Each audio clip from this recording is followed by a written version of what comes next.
महादेव को अगर एक शमी का पत्ता विजयदशमी के दिन समर्पित कर दिया जाता है तो जिंदगी में कभी वैभव और धन की कमी नहीं आती। उसी तरह इस हृदय को शिव तत्व में समाहित कर रखना, समाहित।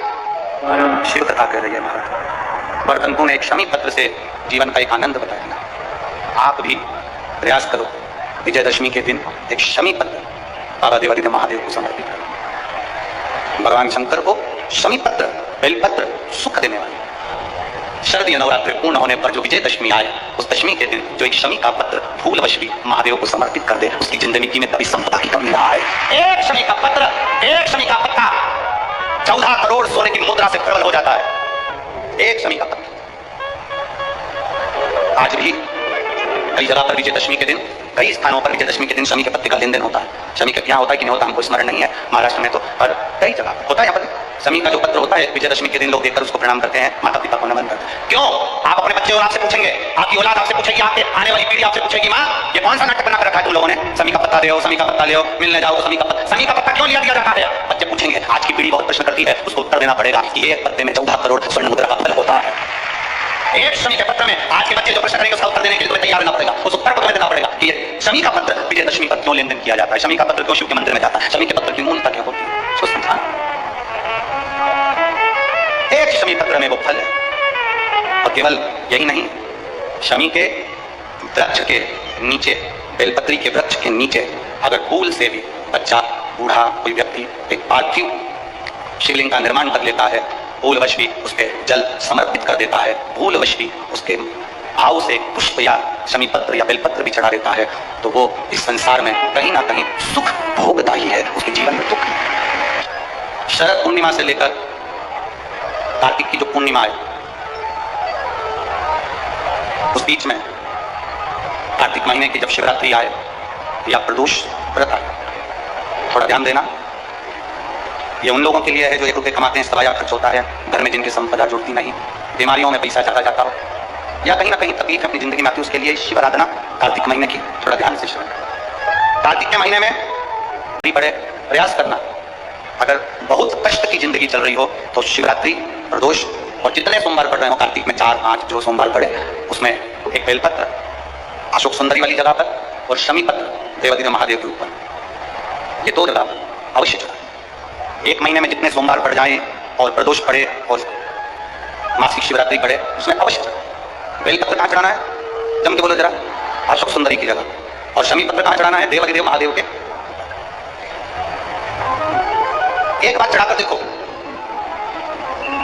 आपके जीवन का जो आनंद है, जो अपने हृदय की कामनाएं हैं, अपने हृदय का भाव है, कार्तिक का जो महीना है भगवान षडानंद कार्तिकेय जी के लिए मूल है। इस षडानंद कार्तिकेय जी ने जब तारकासुर का संहार किया था, तारकासुर को जब मार दिया था, तो 33 कोटि देवताओं ने षडानंद कार्तिकेय जी को वर प्रदान किया।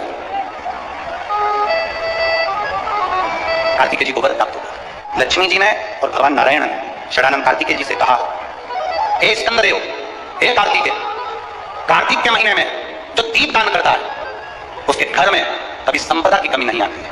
कार्तिक महीने के दीपदान की महत्वता जैसे ही लक्ष्मी और नारायण ने कही, तब ब्रह्मदेव प्रकट हुए और देवादिदेव महादेव प्रकट हुए, मां पार्वती के साथ में, और ब्रह्मा जी प्रकट हुए मां ब्रह्माणी के साथ में। उन्होंने वर प्रदान कर दिया षडानंद कार्तिकेय।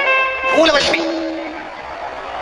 अगर कोई बेलपत्र और शमी पत्र दोनों एक साथ, आपकी बहन अशोक सुंदरी और आपके पिता देवादिदेव महादेव को शमी पत्र जो समर्पित कर देगा षडानंद कार्तिकेय, इस कार्तिक के महीने में देवादिदेव महादेव कहते हैं उसके यहाँ कुबेर का भंडार शिव भर देगा। ये जो बेलपत्र है ये आप समर्पित करेंगे अशोक सुंदरी वाली जगह पर। कहाँ समर्पित करेंगे? अशोक सुंदरी जगह। और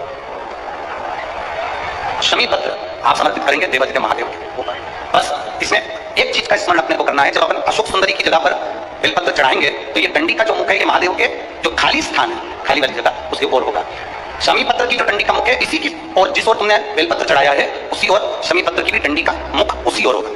जहां पर आप बेलपत्र की डंडी का मुख रख रहे हैं उसी ओर शमी पत्र की डंडी का भी मुख उसी ओर होगा। तो देवादिदेव महादेव, भगवान शंकर, मां जगत जननी जगदम्बा, श्री ब्रह्मदेव, ब्रह्माणी षडानंद कार्तिकेय को वर प्रदान करते हैं।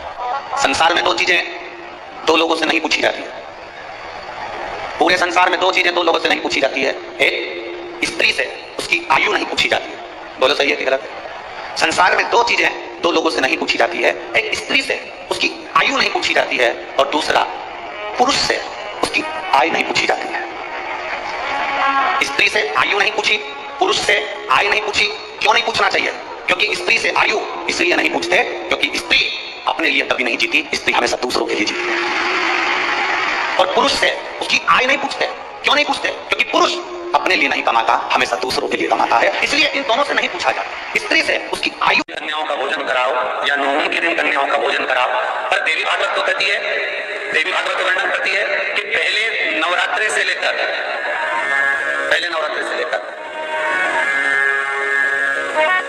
नवमी तिथि तक जितने दिन देवी के होते हैं, प्रत्येक दिन में आप किसी भी दिन कन्याओं का भोजन करा सकते हो, पहली रात्रि से लेकर, पहला दिन से लेकर।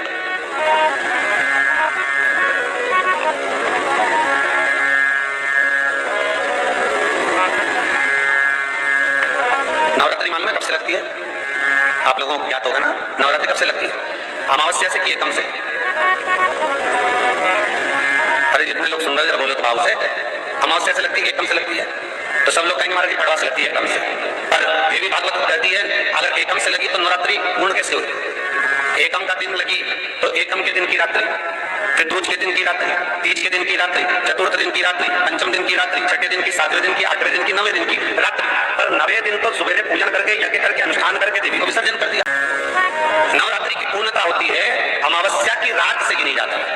कौन से दिन से गिनते हैं? अमावस्या की रात्रि, फिर एकम की रात्रि, फिर दूज की रात्रि, ऐसे गिनते गिनते अष्टमी की रात्रि तक और नवमी के दिन सुबह तक या दोपहर तक या शाम तक, जब तक आप यज्ञ ना करें तब तक ये 9 रात्रियां पूर्ण गिनी जाती है महाराज देवी भागवत के हिसाब से। पूर्णता में।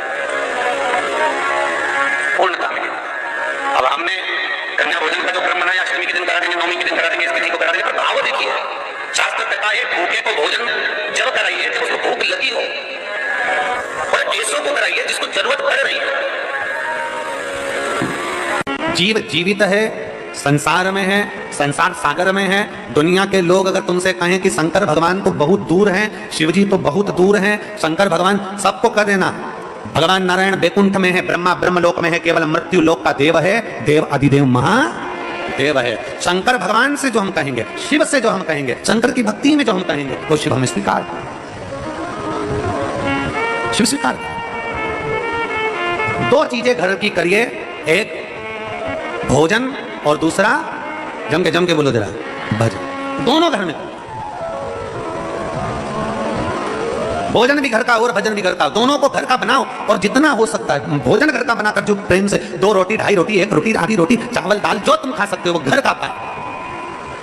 कहते हैं गुरुजी हमने सुना है कि मंगलवार को ये नहीं करना चाहिए, कोई कहता है कि बुधवार को बाल नहीं कटवाना चाहिए, कोई कहता है गुरुवार को ये नहीं करना चाहिए, कोई कहता है शनिवार को ये नहीं करना चाहिए, कोई कहता है शुक्रवार को ये नहीं करना चाहिए, कोई के सोमवार को ये नहीं करना चाहिए। शिव महापुराण की कथा कहती है 7 वार मेरे शंकर के हैं।